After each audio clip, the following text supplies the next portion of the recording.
Assalamualaikum warahmatullahi wabarakatuh. Alhamdulillahirrabbilalamin. Wassalatu wassalamu ala asrofil anbiya'i wal mursalin wa ala alihi washabihi ajma'in amma ba'du. Yang terhormat Bapak Dr. Muhammad Sadiq selaku dosen pengampu mata kuliah Sejarah Peradaban Islam. Yang saya hormati Bapak Samsul Hadi selaku salah satu pendiri Pondok Pesantren Mambaul Hikmah, dan yang saya sayangi teman-temanku yang berbahagia. Perkenalkan, nama saya Adinda Adilutfiah Sabarudin dari Prodi PAI semester 2. Di sini saya akan membagikan informasi mengenai salah satu sejarah perkembangan peradaban Islam yang ada di lingkungan saya. Selamat datang di Pondok Pesantren Mambaul Hikmah yang berlokasi di Jalan Melati RT 2 RW 5 Desa Jiglong, Kecamatan Sutojayan, Kabupaten Blitar. Mari kita melihat-lihat di dalamnya.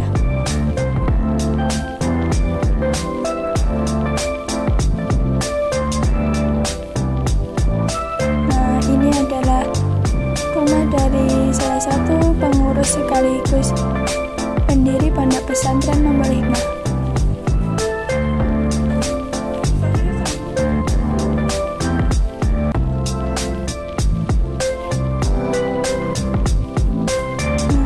Kita bisa melihat ada gudang, di sana ada kelas dan musola. Nah, ini kamar putri, itu parkiran. Ini kelas yang biasa buat sholat juga. Nah, ini kelas untuk mengajinya, terdiri dari kelas atas dan kelas bawah. Lalu di sana ada musola. Nah, itu musolanya.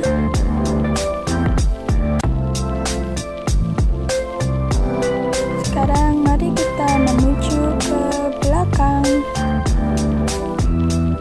Di sana ada sawah.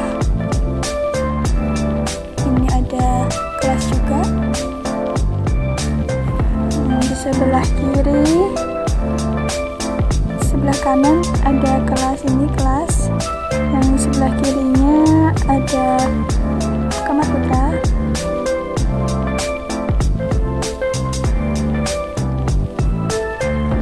Dan mari kita menuju ke makam salah satu pendiri Pondok Pesantren Mambaul Hikmah, yaitu Bu Haji Siti Soniah. Selanjutnya, marilah kita berbincang-bincang dengan salah satu pendiri Pondok Pesantren Mambaul Hikmah. Assalamualaikum warahmatullahi wabarakatuh. Waalaikumsalam warahmatullahi wabarakatuh. Kali ini kita sudah bersama dengan narasumber kita, salah satu pendiri Pondok Pesantren Mambaul Hikmah. Mohon maaf, saya mau bertanya tentang sejarah berdirinya Pondok Pesantren ini. Ya, kalau soal sejarah berdirinya Pondok Pesantren ini ya sebetulnya dengan tiba-tiba, artinya tidak sengaja. Awalnya itu dari ponan sendiri, anak satu saya ajar setiap hari. Terus kemudian tambah anak tetangga, terus selalu bertambah gitu. Akhirnya makin lama makin banyak, sekitar tahun 98 sampai 97, akhirnya murid itu sekitar ada, kalau tidak salah sekitar 40 ke atas. Terus tahun 99 sampai tahun 2000 itu sekitar 70 murid. Akhirnya karena dalam kondisi dan keadaan di rumah, hanya berpikir akhirnya punya rencana untuk membuat tempat. Akhirnya kami berserta istri yang tercinta, itu Bu Siti Soniah, punya sebidang tanah. Terus kemudian saya tawarkan kepada masyarakat, seandainya itu didirikan tempat atau gedung untuk belajar bagaimana. Akhirnya ternyata masyarakat merespon. Sampai sekarang tahun 2000, sehingga pada waktu itu meletakkan batu pertama. Jadi bangunan ini semula pertama tanggal tahun 2000. Kemudian sampai sekarang berkembang sampai punya itu Madin, kemudian Pondok Tahfidzul Quran, Majelis Taklim sekarang sampai sekitar santrinya 400-an. Sejarahnya jadi tidak niat untuk didirikan, tidak, tapi dengan dengan seperti itulah, tidak sengaja kebutuhan masyarakat. Ya memang itu yang namanya pondok pesantren ini, kalau model pondok salafi kan ada orang yang ikut, kemudian tambah itu lain karo sekolah formal. Itulah diantara sejarah pondok Mambal Hikmah. Sekarang punya Pondok Tahfidzul Quran yang diasuh oleh almarhumah itu sekilas. Jadi berdiri, dikatakan berdirinya itu tidak sengaja, biasanya ya dari ponaan tetangga ikut sampai sekarang. Itu sementara. Mungkin ada yang tanyakan lagi. Bagaimana proses perkembangan Ponpes hingga sekarang? Kalau perkembangannya terus sedikit-sedikit ada kemajuan. Yang dulunya hanya sistem abiyaan, sekarang dikatakan ada kurikulumnya, ada silabusnya. Pokoknya kita kelola sebagaimana sekolah formal, ada ujian, bahkan untuk meningkatkan kualitas lembaga di sini. Semua pengasuh pada waktu itu untuk Al-Quran kita kan ada diklat khusus, itu metode qiraati ya pernah, metode Al-Baghdadi pernah. Itu cara meningkatkan kualitas daripada lembaga sini. Jadi yang pertama itu utamakan SDM-nya. Sampai sekarang terus kita kembangkan. Bahkan yang pada akhir ini untuk khusus dari masyarakat, yaitu masyarakat yang umum, ini ada majelis taklim, yaitu kajian ilmiah kitab Tafsir Jalalain yang diasuh oleh Al-Mukarram Bapak Yai Aziz, dan yang termasuk tambahan istilahnya itu ekstra seperti sholawatan, terus ada lagi yang namanya ini ada majelis jangop. Jangop itu melayani bagi anak-anak yang sudah tidak ngaji di sini, sudah besar yang sudah bekerja. Sehingga setiap 2 minggu sekali kita adakan itu jangop. Itu singkatan dari majelis ngomongin ilmu. Jadi jangop itu singkat dari majelis ngomongin ilmu di bawah Pondok Mambal Hikmah. Itu untuk masyarakat, khususnya anak-anak yang sudah tidak sekolah, yang sudah istilahnya pendidikan sudah selesai, untuk mempererat tali perhubungan silaturahmi, sehingga diadakan majelis jangop. Ya, itu akhirnya juga itu diminati oleh kalangan remaja. Bahkan yang sangat unik itu yang ikut itu bukan dari kalangan pada semestinya remaja, bahkan yang mengupler pun juga ada yang ikut itu. Jadi sifatnya umum. Itu diantara perkembangan lembaga yang ada di sini. Lalu apa visi misi dari ini?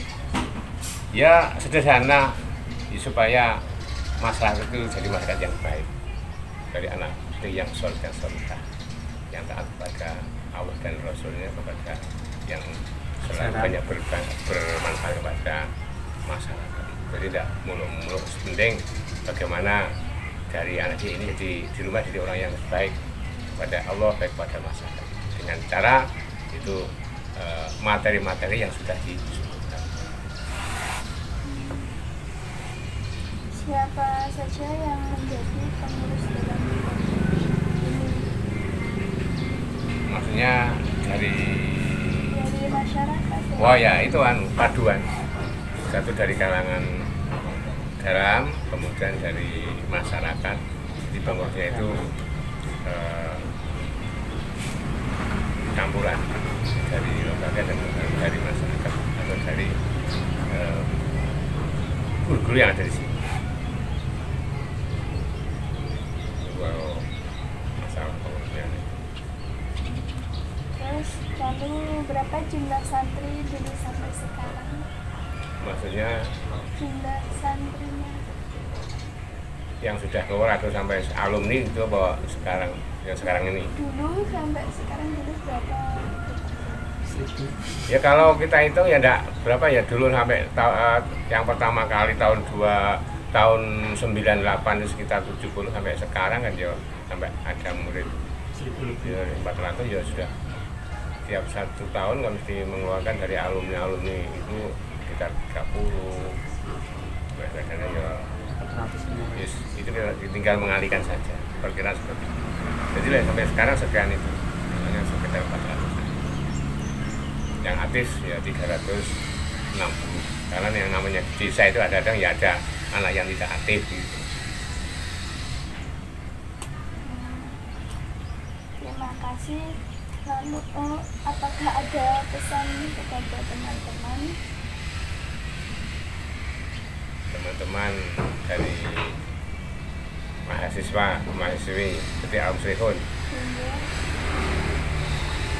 Yang pesan saya ya sederhana, kita sebagai pemuda yang masih banyak kesempatan, mari kita betul-betul bersungguh-sungguh menghadapi keadaan situasi yang sekarang ini. Kader-kader yang akan datang harus kita persiapkan, khususnya pemuda-pemuda, khususnya dari An-Nahdliyah itu harus betul-betul kita persiapkan, terutama ilmu yang harus kita persiapkan betul-betul, menggunakan waktu yang betul-betul menentukan masa depan. Jadi masa depan yang akan datang itu berhasil dan tidaknya hanya bisa dikejar ketika masih muda. Jadi tua-tua ini kan tidak sebagaimana waktu muda. Kita betul-betul mumpung ada kesempatan kita pol nih, cara kita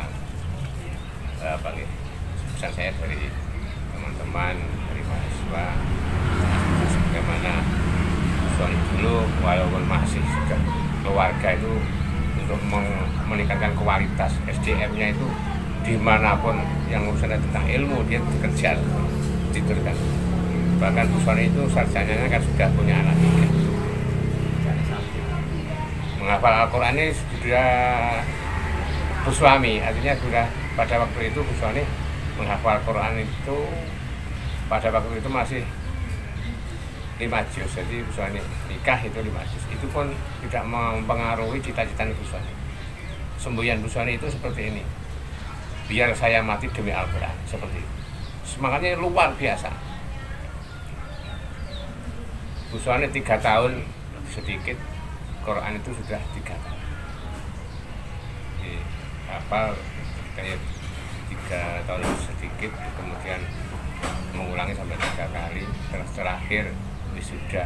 Persyaratan wisuda itu tidak sebagaimana pondok-pondok yang lain. Di Lirboyo dikatakan wisuda itu namanya riaduan. Riaduan itu 40 hari harus khatam Al-Quran. Pagi dimulai, sore khatam. Pagi dimulai itu 41 hari. Artinya 40 hari dihitung waktu. Karena seorang perempuan kadang-kadang juga namanya ada halangan, jadi nanti setelah itu disembah. Itu yang dilakukan almarhumah.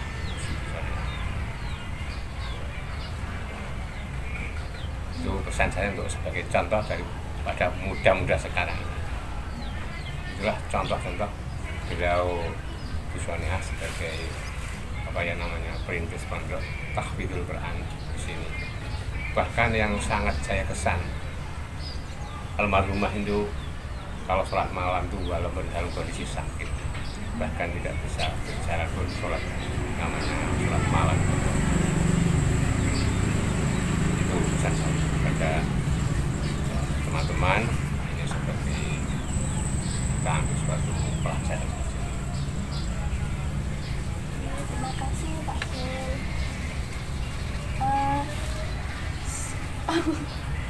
Assalamualaikum warahmatullahi wabarakatuh. Waalaikumsalam warahmatullahi wabarakatuh. Minumannya. Itulah tadi sejarah perkembangan peradaban Islam yang ada di lingkungan saya. Apabila ada salah kata yang saya ucapkan, saya mohon maaf. Terima kasih dan semoga bermanfaat. Wassalamualaikum warahmatullahi wabarakatuh.